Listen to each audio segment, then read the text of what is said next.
Hey everyone, welcome back to another recap podcast from SNXweave, where we give quick weekly recaps of news and important updates from the previous week from the Spartan Council and core contributors, as well as discuss what the Grants Council and ambassadors are up to, so let's get started. We've got a quick update for you guys this week. The SCCP for the Andromeda configuration is currently in draft, and there was some discussion last week around getting USDC to base. Right now, there's plenty of ETH on base, but not as much USDC. Fortunately, Circle offers cheap bridging through CCTP. The draft SCCP configuration specifies no issuance and 125% liquidation ratio. Duck questioned whether this was adequate, and Cavalier said there's no borrowing against USDC, so the only way to get liquidated is if the debt pool is continuously losing against traders. Kane suggested a SIP explaining all of these details since it's different from what we have in V2. The council also discussed SIP 345 for the SNX buyback and burn mechanism on base via Dutch auction. Another option is a simple contract that holds USDC and can be called by a keeper to execute market purchases to avoid a complicated development. Cavalier will be updating the SIP to reflect this.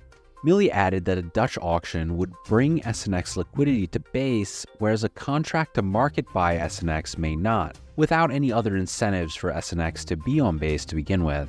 He also said there might be some more out-of-the-box Dutch auction options that other protocols have used in the past that may work for this purpose.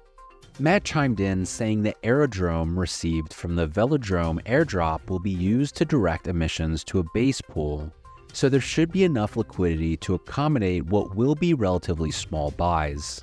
This SIP is being presented today. As a markets update, the improvements that came from the testnet trading competition have all been identified. Sunny is still in the process of updating the SIP with the changes to be presented again next week. Millie also asked how trading would work on base. All the stablecoin pairs will be in USDC rather than SUSD, and traders would bring USDC to base, then wrap it to trade on Perps V3, and profits will be paid out in USDC.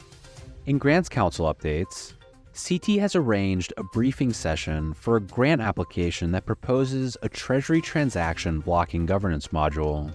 He has also arranged a Maya Discord ticketing system demo for core contributor Matt, who will be drawing up requirements for the trial period that the Grants Council will fund. The team is also meeting with the creator of Crypto Fees to see if it's viable for the Grants Council to take over funding the maintenance and growth of the site, with a focus on promoting synthetics. There is still some discussion going on here, but it seems like the ROI might not justify the expenditure.